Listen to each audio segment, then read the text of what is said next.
Welcome to Survivors Speak Up with SARA. My name is Sarah Coons. I'm a rape survivor and the founder of the mobile app and nonprofit called Sexual Assault Recovery Assistant, aka SARA. In the United States, someone is sexually assaulted or raped every 68 seconds. Survivors are everywhere. But what happens after trauma? In this podcast, you'll hear the true stories of survivors. You'll learn coping tools from the pros and help build a community of empowered survivors, bystanders, and allies. So get ready for stories of heartbreak, inspiration, resilience, and courage. Before we dive in, here's a quick reminder that we do talk about real life situations in this episode. If at any point you feel like it's too much, you can always pause and step away, or feel free to use the resources we have listed in the episode description. Thanks.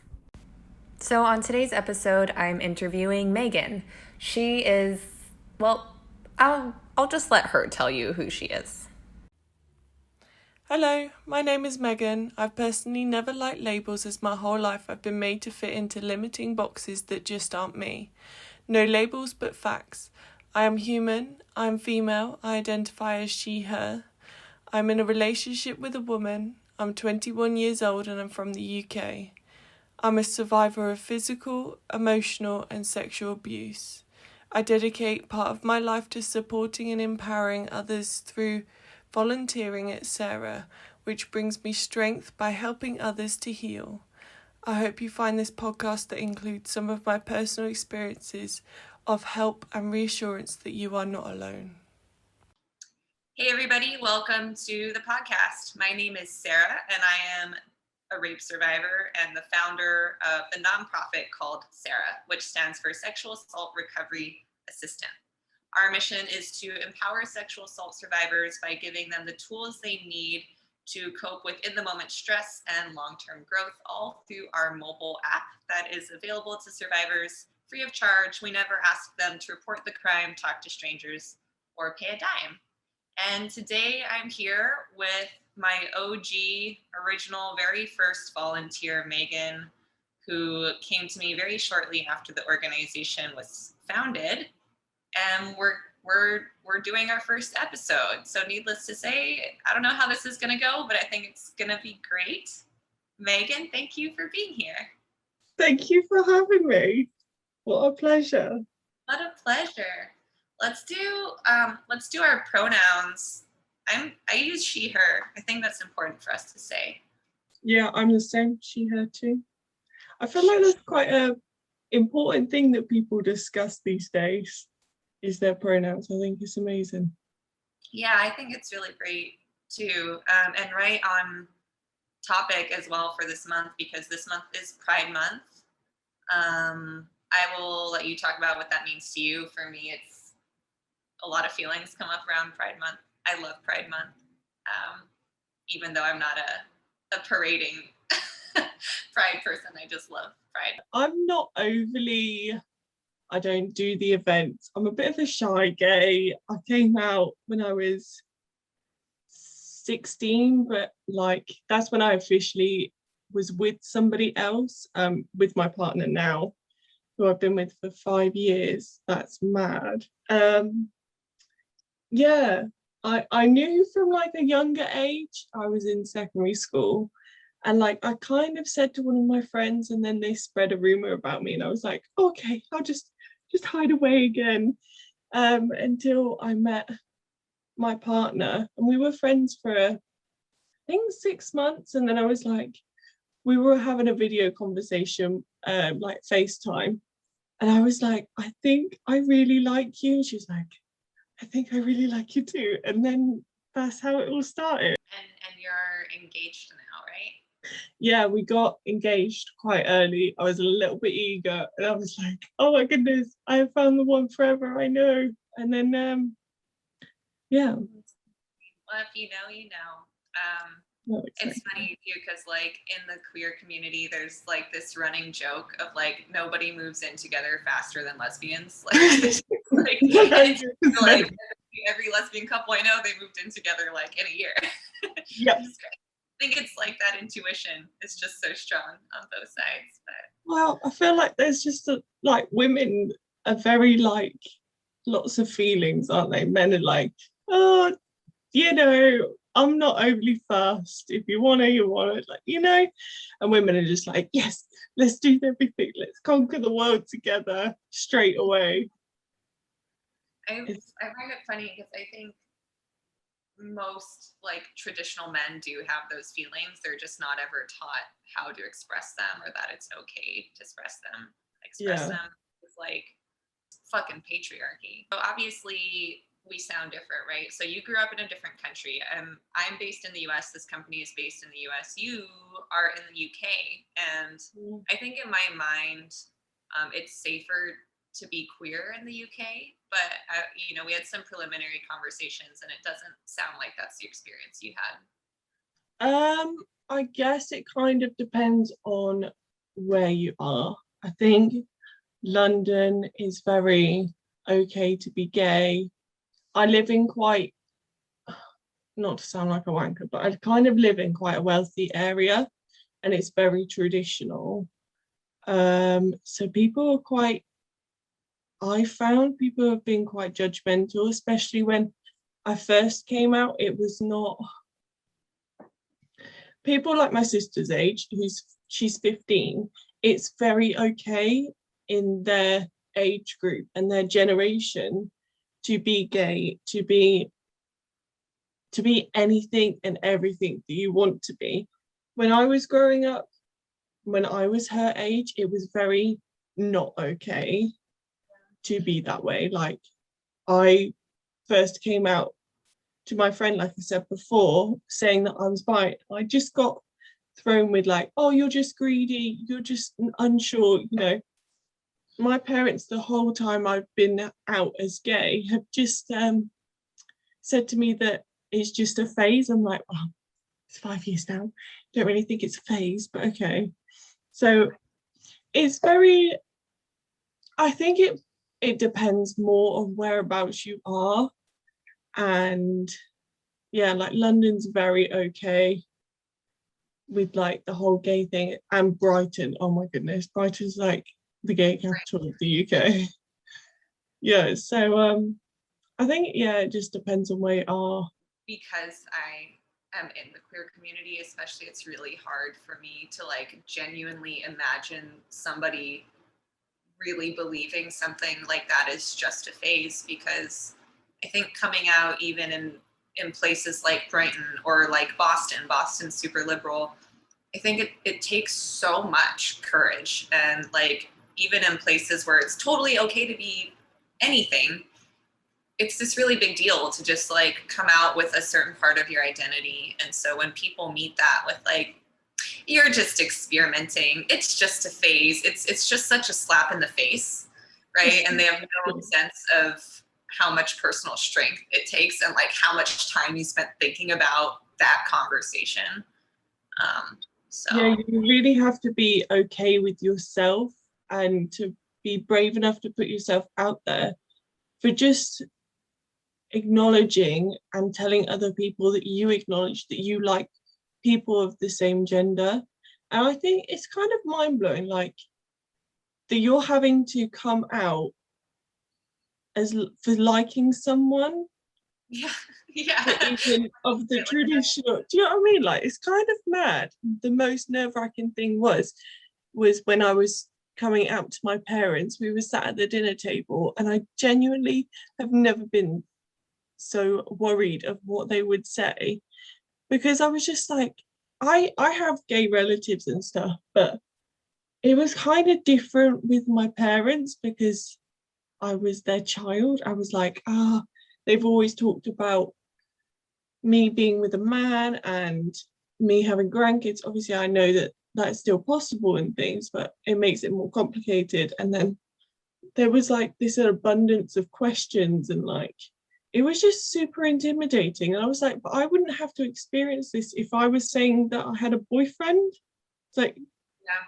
So it just matters on who the other person, it just didn't make any sense. And it was so terrifying to be like, oh, I actually really like girls, and I've kind of known for a while, and I've been with my partner for like about a month before I told you. I only told you because my sister caught me kissing her.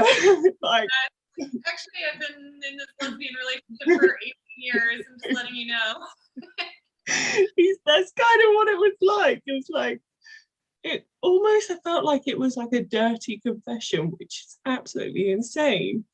But just for liking someone else out of the traditional path, it was like, looking back at it now, it's like, that's really strange that I had to do that, but wouldn't have had to if it was a male. Yeah, I agree completely. And, it's interesting as I'm hearing you talk about this. We haven't said it formally on this recording, but like you also came out as a survivor, and I think those are totally different conversations, but they're both really difficult conversations of like coming out as queer to your family. And I mean, coming out as anything is really hard. Like anything that involves sort of like, oh, I think I'm gonna tell people, like whatever it is you're gonna tell people. Yeah. If you say it like that, it's a big deal. And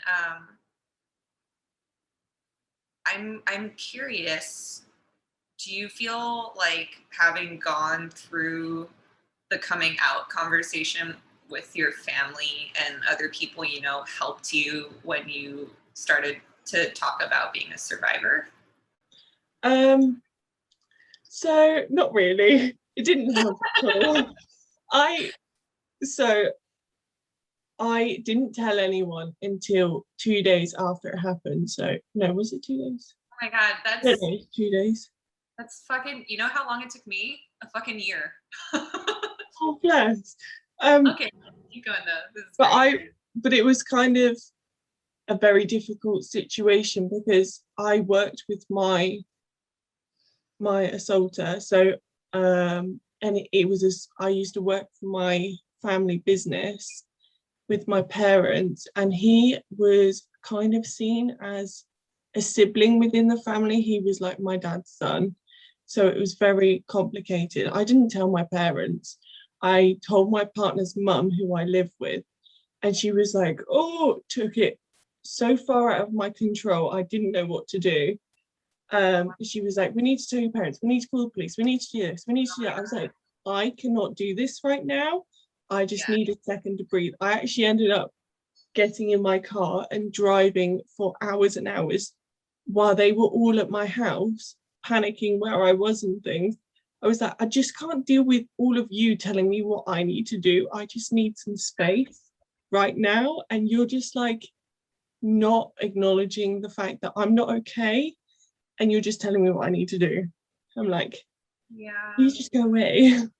So that's really touches on something that a lot of people experience, which is like when a survivor does come out, they're like, oh, you should go to the police, like let's get you to the hospital. And really what they don't know, and we can't blame them because we're not taught that, is like the most important thing I think is just to like let you feel safe for a second and ask you like, what are you okay, what do you need, what can I get for you, instead of telling you how to deal with this thing that nobody else experienced, right? Yeah, exactly. And it's everyone kind of was asking me all these questions, and I wasn't, when I first told my partner's mum, the only reason I told her is because I had a lot of physical damage and she's a nurse. And I was like, I just need you to be here for me right now, because I'm mildly freaking out.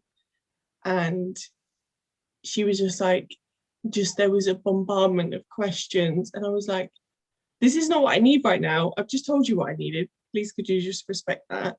I was like, it was just, I don't know. I hadn't really gone back and thought about the whole process after telling people. And I didn't really want to tell anyone. I hadn't even like specifically said to her what had happened. I was like, something happened with such and such. And I was like, I don't know what to do. I'm not okay with this. Can we just talk about it? And she was just like, oh my gosh. Ah. I was like, I'm the one freaking out, not you. Calm down. Yeah. And I had to like comfort her to comfort me. Like, what opposite of what you need. Exactly. But if you could like go back and change that story so that she had the perfect reaction, like what would have been the ideal response on her part? I don't know if there ever is like a ideal situation, but I guess what I was just looking for in that moment was to be seen, to be heard, to be acknowledged for the fact that I wasn't okay and I didn't really know what to do. And that was terrifying. And that, so it happened on the Thursday. I told her on the Saturday. I had to go into work the next day on the Friday and see him there. That was really tough. And he was just acting like everything was fine. And I was really scared. I didn't know what to do and felt really uncomfortable. So I think if I didn't have to go back there on the next day, I probably wouldn't have told anyone as soon as I did. Other than the fact that I had physical damage, I probably would have just gone somewhere else instead.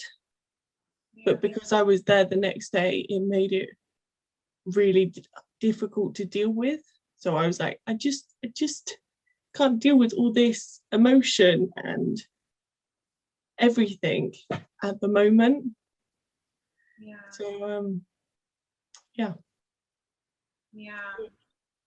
It's just, it was a very challenging time, but like in a weird fucked up way, I kind of, although it was awful and changed my whole life for forever, there is so much that I have achieved that is positive out of it.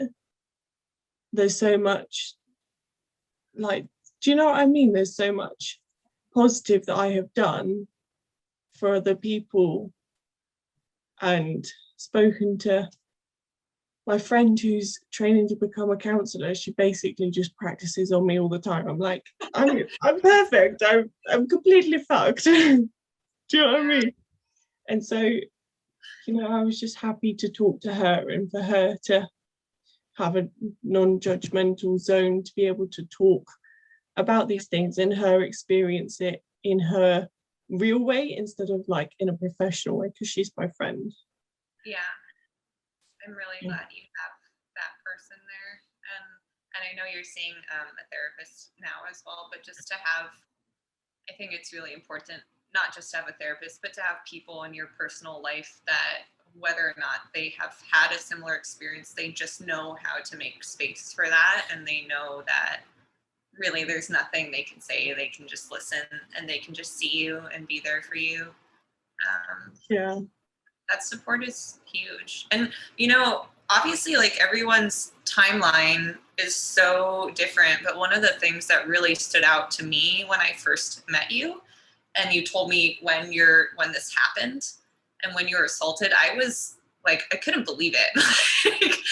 like, you know, I think everyone's different. Like I can only compare it to my own experience. It's been like basically like 8 years since I was assaulted, and it took me a year to go to the police.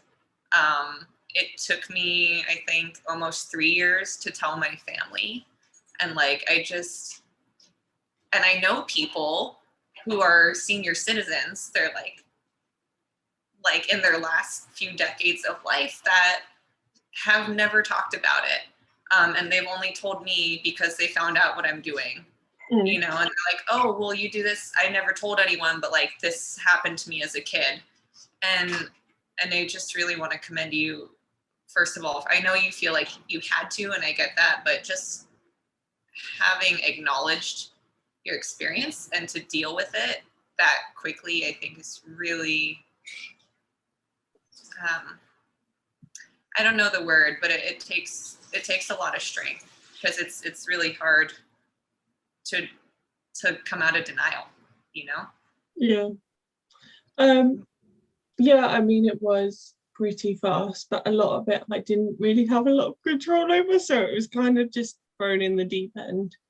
I think if I would have chose to do it differently, I would have liked to have gone at a slower pace and had more control over my experience and how I wanted to deal with it. But then I wouldn't have got into therapy so quickly because I wouldn't have been encouraged to.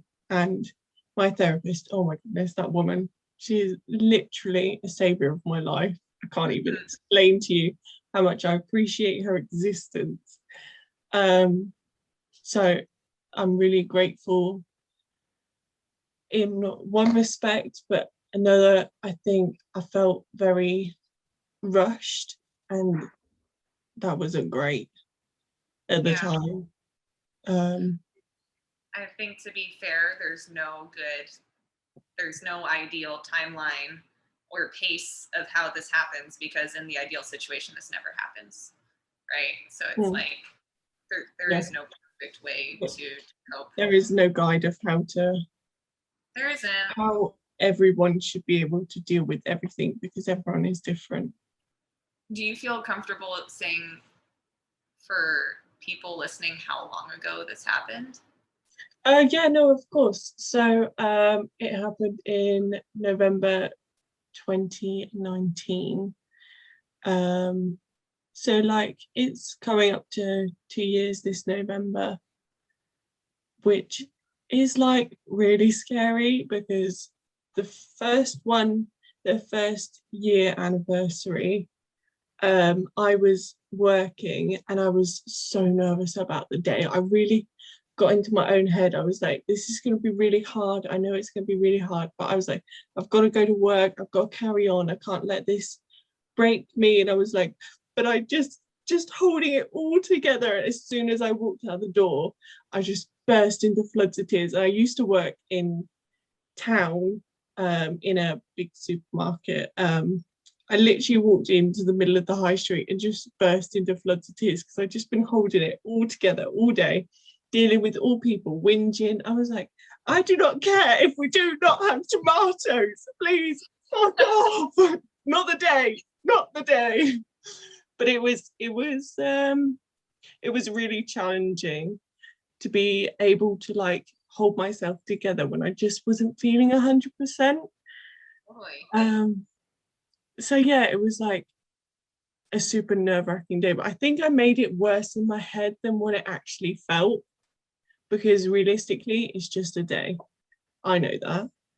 Yeah, but it's like a day that was really awful, and like it was not great, but I was like, but that day was then. Today is today. I've got every opportunity right now to make a difference, to be my best self, to walk towards a better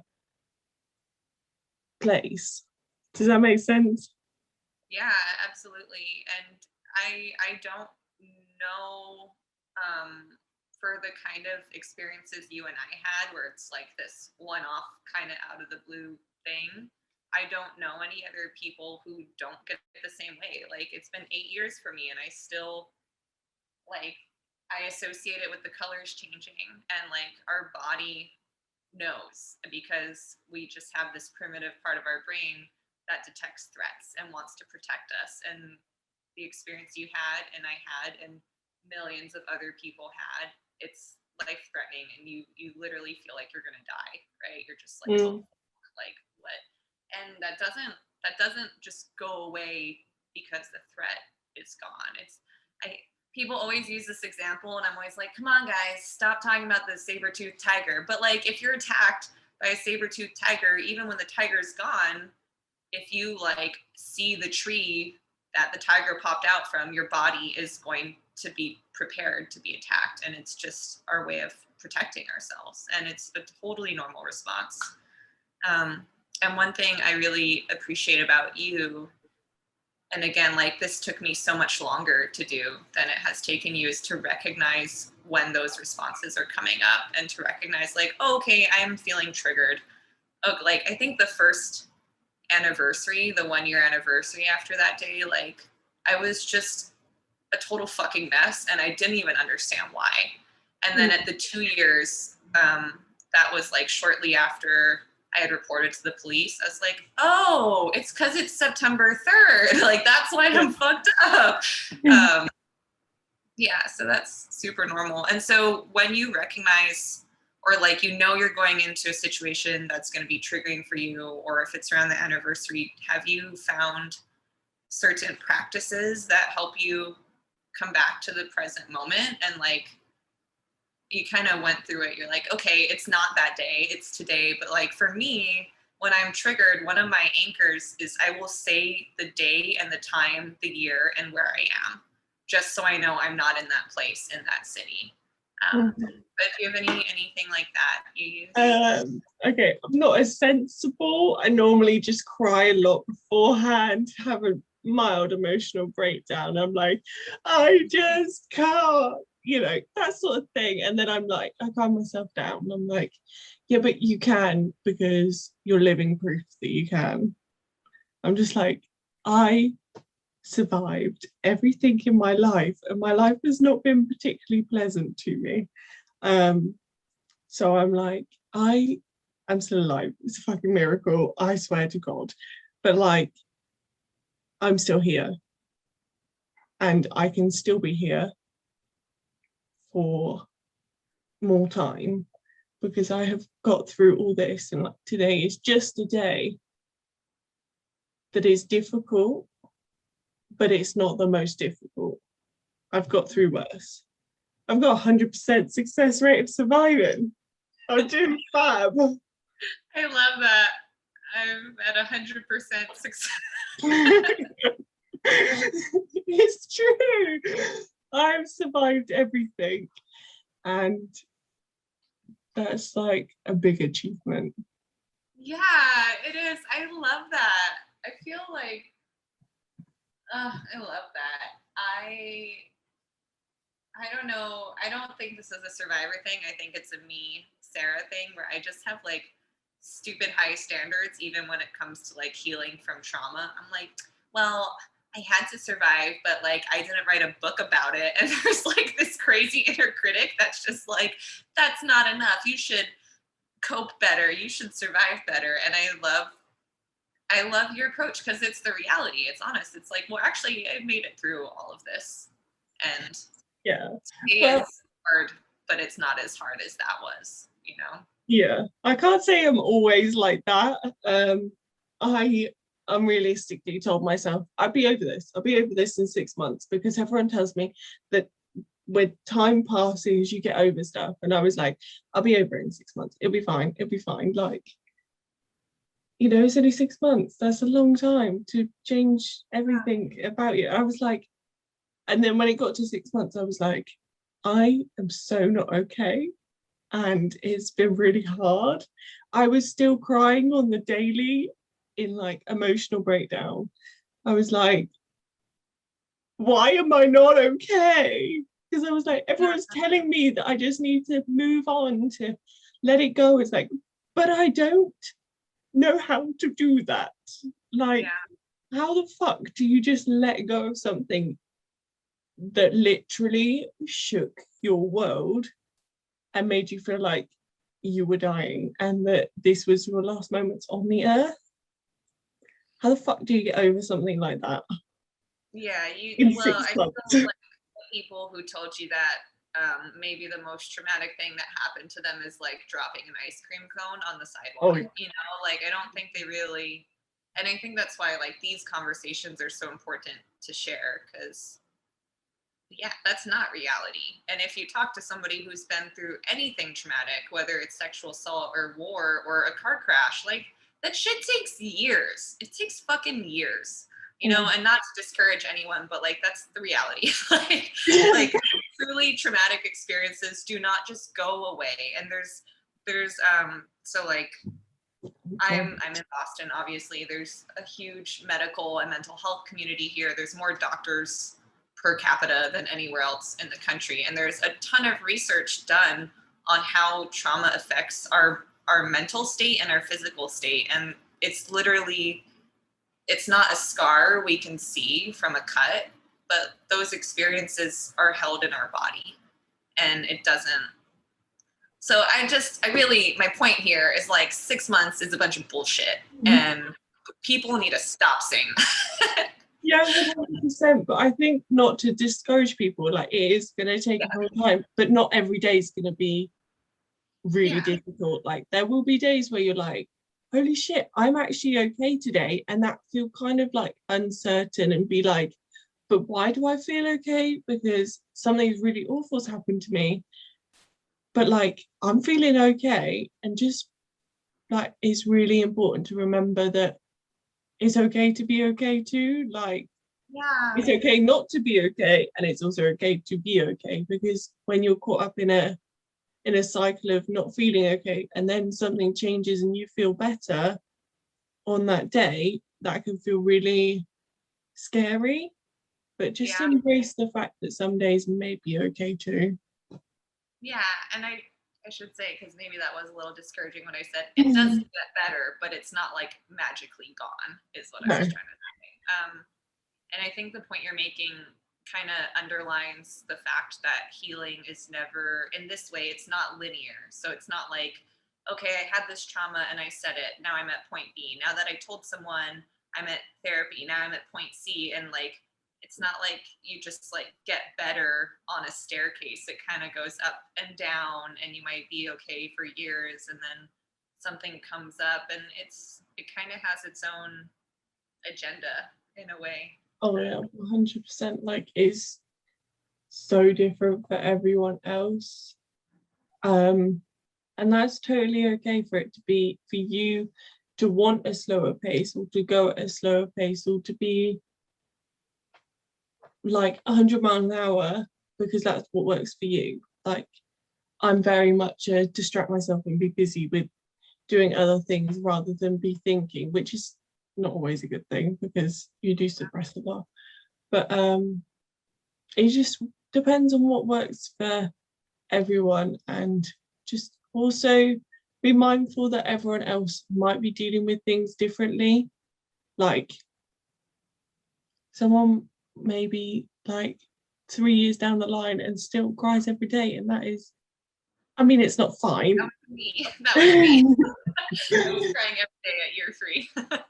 Yeah, that's true. Like that's not a great place to be, but it's like that's okay if that's what you need in that moment. Like there was something that I watched when like on I think it was on TikTok. This guy was like being told that you're okay how you are feeling right now. Like say that somebody's feeling not great, they're like, I can't be bothered with life anymore. Like saying to someone that you're okay the way that you are, that's not great because they're not okay how they are. If you tell someone they're okay the way that they are and they feel like shit, that gives them no motivation like to do and achieve and to be in a better mindset. Does that make sense? I don't think I've explained it very well. Well, what I wonder is if the people who are saying that, what they're really trying to say is like, it's okay not to be okay, and to sit with this as part of the process, and not as like, you can be this way forever, that's fine. But of like, it's okay to feel this for a bit. And in order to move on, you have to go through those periods. I think you have to really let yourself feel. Yeah, which is really hard to feel feelings. It's hard to feel feelings. And avoiding situations that are really difficult. I'm amazing at it, honestly. But then I'm like, when we were discussing this, I was like, yeah, this is a great idea. And then it like after we finished speaking, I was like, but holy shit, I'm gonna have to talk. And I'm like, what happens if this? What happens if that? And I'm like, yeah, but what happens if you don't say anything? What happens if you just silence yourself? Like, what are you achieving by doing that? You're never gonna progress. You're never gonna, if you just constantly just small yourself down. I'm like, fuck it, let's just do it. Well, I think, gosh, there's so many things I want to say to that. So the first thing is thank you, obviously, because it is a really big, even if like only one person ever listens to this episode, it is a really big deal. And it's also I don't think we owe anything anyone as survivors. I don't think we owe people our stories. I don't think we have to like make good of our stories, but the reality is somebody will hear this and they're going to feel less alone, and they might feel more encouraged to tell their story, whether it's to a therapist or to report it or just to talk about it with a friend. And I think you touched on something else. After trauma, the world is scarier, and all we want to do is protect ourselves. And so oftentimes our world gets smaller and smaller. And you just said that too. You're like, well, what am I going to do if I don't do this? Like, am I just going to hide? And I mean, for one, I think it's okay to hide for a little bit. As someone who was hiding for a while, I have to say that that's okay. But I just think it takes a tremendous amount of courage and love of yourself to choose not to hide. And I know you, so I can imagine that you doing this isn't just for you. I think you're a pretty good person who cares about this thing, and so you feel it's important to talk about it. I wonder, because I think that experience of wanting to hide, whether it's our story or like a side effect of trauma, I think it's something everybody has, whether or not they're a survivor. Like, we all have these insecurities, and we kind of come to this moment where it's not like this huge life defining moment, but sometimes it is, where you're just like, okay, do I do this thing that's a little scary, or do I stay safe? And when it comes to healing, I think those choices are the stakes feel higher, even though obviously you should choose the path that like heals you. I think it's really hard. So I'm curious, what helps you not hide, whether it's to tell your story or to like do that thing you should do because it's going to make you feel better? I think it is like an element of, I know how shit it is. I don't want anyone else to go through it feeling as alone as I did, which, like, you can have all the groups, everything around you that is the most amazing support network. But when you're by yourself, the silence is the loudest thing you will ever hear. And like, just being on your own and being in your own head with all this fear and confusion, like, still something that still stumps me now is why. I still can't understand why. Nobody will fucking tell me a reason why. And I'm like, but there must be a why. There must be a reason why. Why me? Why this? Why then? But like, maybe my why is so I could do this. Maybe this was like a really shit thing to happen, but I'm going to do a lot of positive with it. Yeah, I asked myself the same thing for a while. And honestly, sometimes I still do. I'm just like, why the fuck, dude? Like, come on, universe. But like, it's whatever. like, For me, it's universe. For some people, it's like God or whatever. I'm just like, what the fuck, dude? And I used to say, I used to be like, oh, it's because it's part of my path. Like the founder of this nonprofit, I was like, it's so I could do this. And before that, I had different ways of processing what happened to make good of it, in like air quotes. But I think at the end of the day, for me, it's like, why did this happen? Because bad things happen to good people, and it's just like the randomness of life. And I think we all need to find our own reason, and it's not going to be the same for everyone.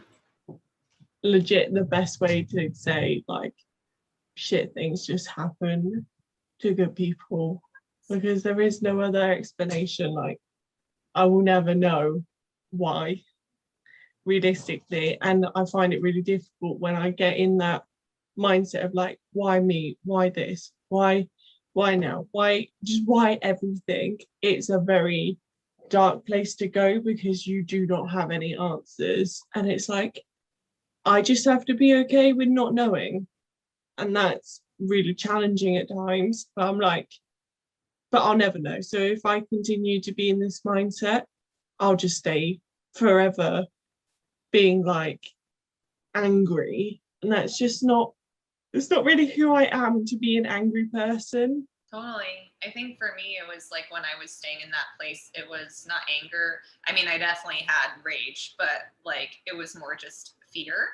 Like if I was thinking, okay, well, why did this happen? Was it because I made these decisions? Was it because this person was abused as a kid? Like, I don't know. And then I would start to try and control everything. And I was like, oh, well, if I know who's going to be there, then I'm going to be safe. If I only go to these places, then I'll be safe. And it comes back to that thing of like, hiding, starting to make your world smaller to feel safer. So I think we all go through that phase though of that dark why thing. Yeah. That dark place.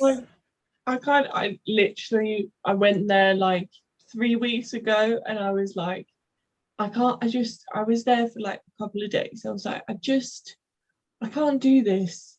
Like, I'm just destroying myself by being caught up in this why. And I do tend to go back to that place. Not often, but like from time to time, just be like so confused and hurt and just like not understanding is really difficult for me because a way that I process with everything is to be able to understand it. Yeah. So obviously you can't really understand it. So it's just a little mindfuck. It's crazy if you look at the statistics of the demographics where sexual assault happens. The queer community has some of the highest assault rates. And I think when we see survivors and we hear about them, that's one of the least represented voices. And so I'm really grateful for you being here and being willing to share some of that experience of like what it's like to be a gay woman who is sexually assaulted, because there are a lot of queer women who had the same experience, and I personally have never heard that perspective, and I think it's a really, really important one. So I'm obviously in a gay relationship. I am 5 years, as I spoke before, 5 years into a relationship with a woman, and I was assaulted by a man in 2019. And it was really difficult to deal with. It was just a really shitty experience and left me feeling like I had betrayed, but I didn't do anything, which was really difficult. And then my relationship with my partner became very complicated, or it did for me. I'm not even sure if it is so much for her, but it got very complicated for me because I just didn't feel safe around anyone. there's like this part of me that always imagines the voice of like the biggest asshole when we talk about this, like, you know, you look at like, I'm sure it's the same where you are, but like here people will come out and say they're a survivor. Like there's this really famous case here where a Supreme Court person was accused of sexual assault and everybody was just like, oh, well, this woman, like what, she shouldn't this. And so I'm always kind of like on defense of like, what's the worst thing someone could say? And I think with like your situation, someone might be like, well, but it's a woman, so shouldn't you feel safe? It's not a man. And I think like I don't think you can feel safe with anybody for a little bit when it comes to intimacy after that happens. No matter how much you love them or how long you've been together or what gender they are, I think it's tough. Yeah, I think it's just because like you're making yourself vulnerable around somebody else when you've been exposed to that vulnerability without no choice. That makes it really difficult. So I am really terrible at talking to my partner within my relationship to be like, I don't know anymore. I don't know what I want. I don't know what I need. Like, it's been very challenging. She's been so lovely, but kind of like avoiding being near me because she knows that I find it quite difficult. I used to be quite an affectionate person, and now I'm just not at all. I'm like, I just rather not hug you and you stay over there. And that's been quite difficult for her and for other people in my life to be like, but I don't understand. Like, I'm just like, Yeah. I don't even understand it myself. I'm just a little bit fucked up now. I relate to that totally. I mean, as I mentioned, I'm at like, 7, 8 years now since it happened, and it's quite okay. But like, sex was, in retrospect, I'm like, oh, I was dissociating every time I had sex. Like, it didn't matter that it was my partner that I loved and trusted. Like, I would just dissociate, and I avoided my family because like I wasn't comfortable with my father hugging me. And my father's like one of the best men in the whole world. He would never, like, I love him so much that like I could cry with joy how much I love him. And like, I literally didn't want to see him because I didn't want him to touch me, because I didn't feel safe with a man touching me. And I think that's one of those things that, again, even when we hear people tell their stories, I don't think they really talk about that part, but I think it is quite common. Yeah, I mean, I kind of like hear you with the thing about the men. I was previously a chef. I still am technically a chef. I just do other stuff now. But the chefing world is very male dominated, especially over here. I don't know if it's so much over there. Yeah. I worked with 3 men who were chefs. Chefs are notorious for being disgusting, for being perverts, for being like the worst people on the earth. But like the head chef, he was very nice. But I hadn't worked in a professional kitchen for a long time after my assault because I was so scared to work around men. And then I changed kitchens from the one that I did originally work at because I fell out with the manager. Anyway, so I was working in this kitchen with these men, and it was so terrifying. I ended up having to leave, not only from a sporting injury, I couldn't walk basically, but from also just, I was so tired from being on edge all the time, from being around these people where I was just constantly scared and worried about people coming up behind me, people being near me. Like, male chefs tend to joke about, well, these male chefs tend to joke about rape, not knowing what I have been through. And it was quite a difficult situation. I was the only female that worked in the whole pub, and it was really scary. But I was like, I did it for I think 3 months. It was a really intense time after I was assaulted to be in this industry with all these men. So you kind of get wrapped up in this, like, oh, just accept it because you're learning so much, you're achieving so much. Like, just brush it past and brush it past. And then you keep brushing it past, and it's actually like destroying you on the inside. And that was really tough to be in that industry with the men. And I found that kind of like everywhere I go, not as much now, but being just very aware of who's around me and what they're doing, and just like, I find I totally relate to that because I'm an entertainer, like, and I do a solo show. It's all dudes, just dudes who are like, a lot of them are great, but some of them are horrible. And this idea of hypervigilance and like, I think we kind of skimmed over this. So I just want to say, we talked about being uncomfortable around men because we were assaulted by men, but like also women, like just humans. I am a little, even now at times, a little more on edge. Like, oh, that hug was too long, and you start to say like, okay, I'm done hugging you now. Yeah.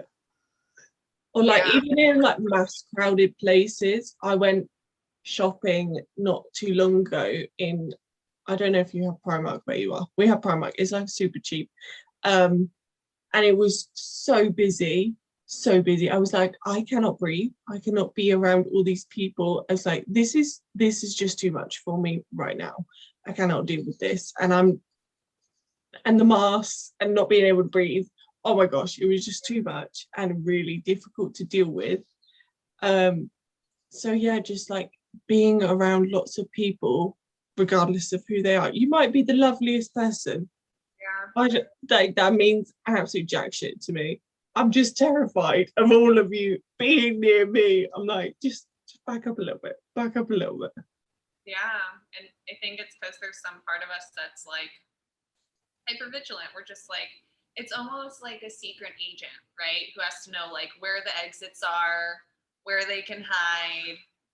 You know, you talk to like war veterans, assault survivors. Obviously, those are two different things, but people have been through this trauma, and you're always it's almost like, I hate to say this, kind of cool in a way, at least I've observed it in myself, is at first it was really overwhelming because I was so sensitive to every person around me and every car, any sound, any situation. I'm still very sensitive, particularly to sound, because it relates directly to like the night I was assaulted.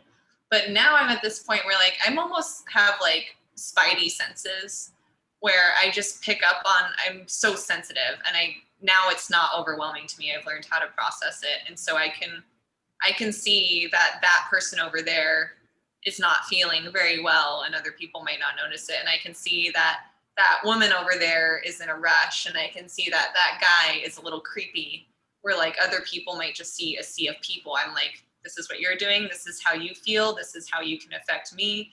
And it's like in movies, you know, and then the like eyes get big and you like hear everything.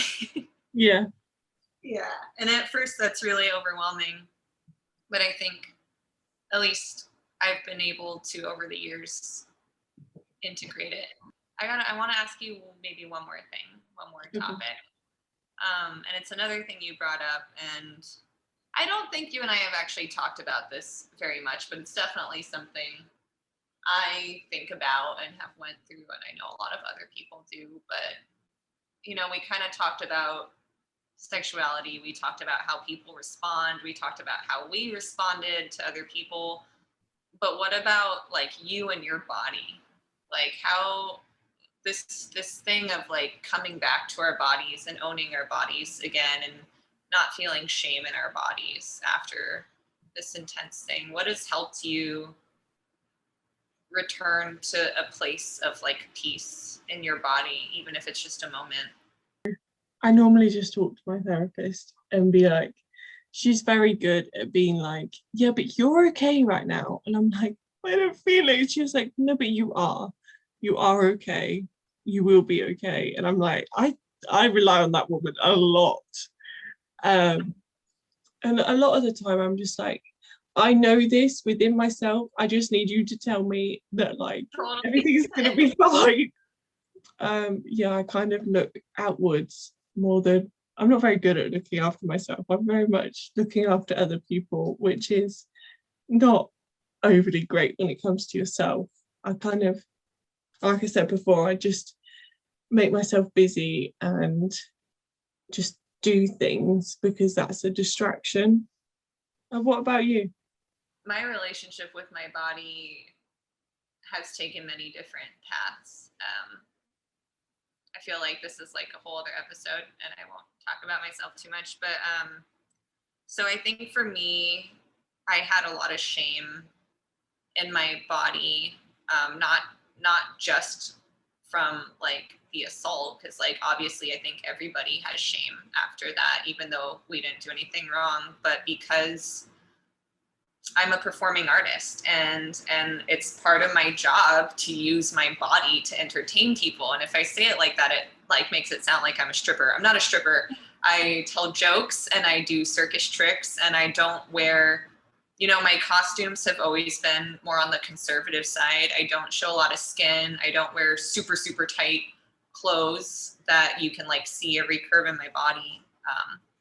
But the person who assaulted me was another performer. And so I think in the beginning, I felt like it was my fault because I use my body so openly, and like I share my body with other people.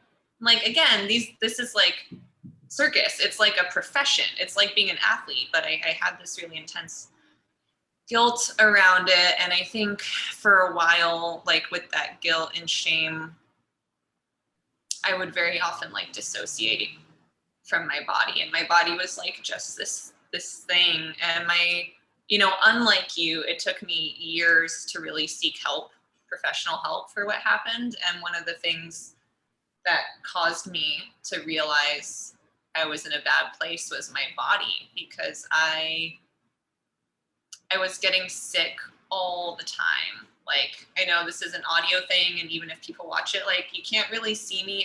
I'm 5'8", so it's like 173 centimeters. I weigh 150 pounds, which is like a very normal thing. In kilos, I don't know what that is, but I was like 20 to 30 pounds lighter than I am now, because I was always sick. I was in my early 20s and I had like kidney stones. I was like in the span of 2 years, I was in the hospital 3 times for super random things that like just should not happen to people. And I think my body just was totally collapsing.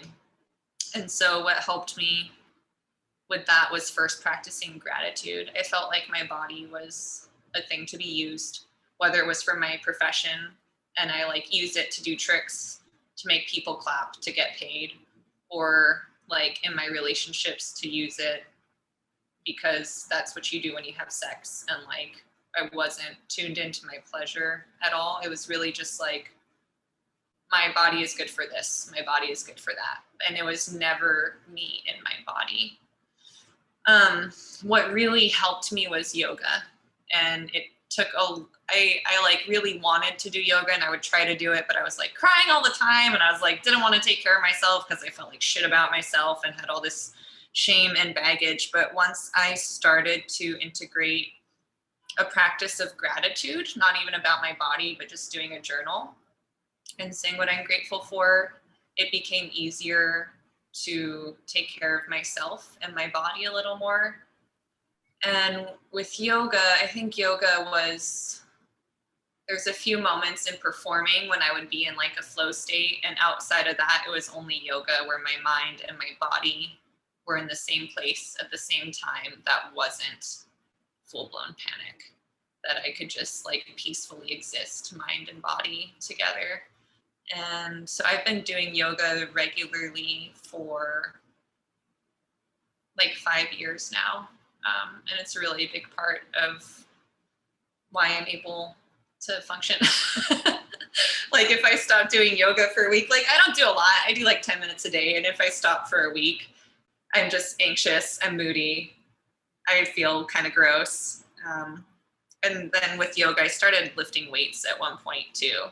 And like that was awesome, like feeling strong and feeling powerful and like seeing muscles and just being like, I can defend myself. I can fucking pick up 200 pounds by squatting. Like this is badass. Like that was so helpful for me as well. And it's something I still do. It just makes me feel it's a really empowering activity for me. Not very good at looking after the body and the mind. I just wing it. Well, I play netball and things, but yeah, I was gonna say I almost every time I talk to you, you like tell me you exercise regularly. yeah, no, I do kayaking and I do my netball, and I did do PT, but I kind of dropped that over the whole COVID thing. I am meant to go back, but recently. The should is always hard too, when you want to do something because you should and not because you actually want to. Like that's like lifting weights for me is fun, but like I realize it's not for most people. But like kayaking, you're not like, oh, I should go kayaking. You're like, I think I want to go kayaking. And even if it is I should go, it's like I should go because that's gonna make me feel good, not like I should go because that's what you're supposed to do to take care of yourself. It's like the good kind of should. Yeah, I love doing kayaking. It's so nice to be out on the water and just the silence. And there's so many cute ducks at the moment, little baby ducks. I'm like, oh. And I love netball. I'm the captain of the team, so it's very, awesome. very rewarding. So we're starting to talk about this, and I think it's kind of a good thing to start to wrap up on. And what are the things that make you happy? And I think when we think of healing, we're like, I have to kayak to heal and I'm going to volunteer. And like, yeah, those things are good for healing. But like, I think it's so important as survivors and healing and like reclaiming our lives and our bodies and all these things of like, not everything has to be about that, right? Like, yeah, it changed our lives forever, but it isn't defining who we are. And so I just want to hear about the things that make you happy. Oh, well, there's a lot of things that make me happy. I love doing photography.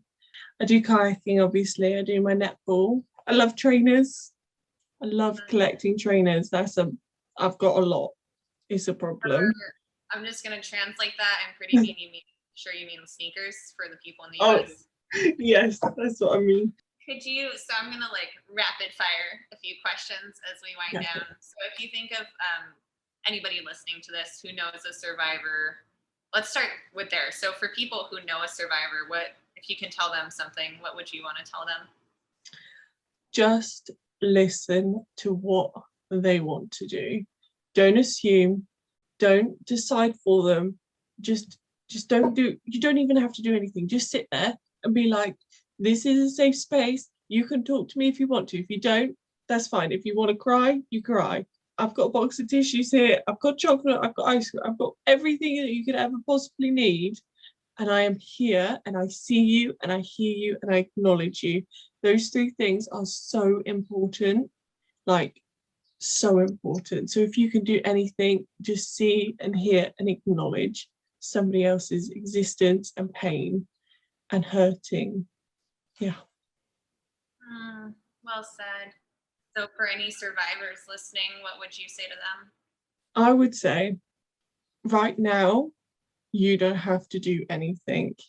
You may feel like you have 1,000,000,001 different things that you think that you should be doing, but reality is all you need to do right now is just take a second to breathe. You don't need to go to the police. You don't need to go to any authorities right now.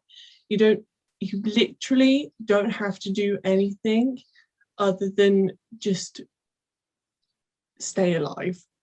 Like, just exist, even if that's like really difficult, because I promise with all my heart, it will one day get better. I know everyone says it. I know you're like, no, but it doesn't. But trust me, it will not be as painful as it was to start off with. I'm not ever saying that it won't ever be painful. I'm just saying it will get better than it is and feels right now. That makes me feel so nice. Thank you.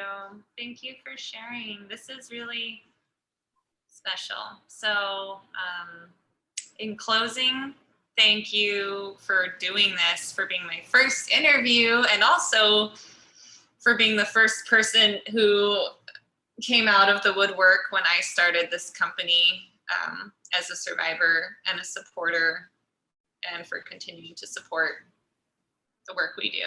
It's really awesome. You're more than welcome, honestly. Thank you for having me. I'm just grateful for your existence.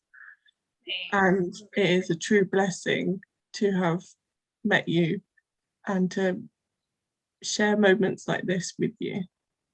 Yeah, it is for me too. I never really knew other survivors until I came out as a survivor, and it was terrifying. And you're one of the first people who came to me as a survivor. And so I'm really grateful for that. It's really helped open my eyes to how much community there is for us. I think we're a very quiet community, but as we do start to tell our stories and find each other, it's like just so fucking beautiful. It's just like so good for your soul, you know? So thank you. And for people listening, know that wherever you are, you have a Megan and a Sarah out there. You have us literally, and you have like your own version of us. And when you're ready to tell someone you trust or to connect over it, there's a lot of good things on the other side of that. I genuinely want to hear from the people who listen to this. I want to know what you want to hear about and what do you wish people talked about, because that's what we're here to do. Hello, everyone. Thank you for listening. This is Sarah one more time, letting you know that this show is brought to you by you, the listeners. So if you like this episode, be sure to subscribe, leave us a rating, or leave us a direct donation at safewithsara.org. Speaking of safewithsara.org, if you are a survivor or ally and you want to be notified when our mobile app is ready, make sure you get on our mailing list at safewithsara.org. If you want to be on the show or recommend someone you'd like to hear from on the show, email me at sarah@safewithsara.org. That's safewithsara, SARA.org. Thanks.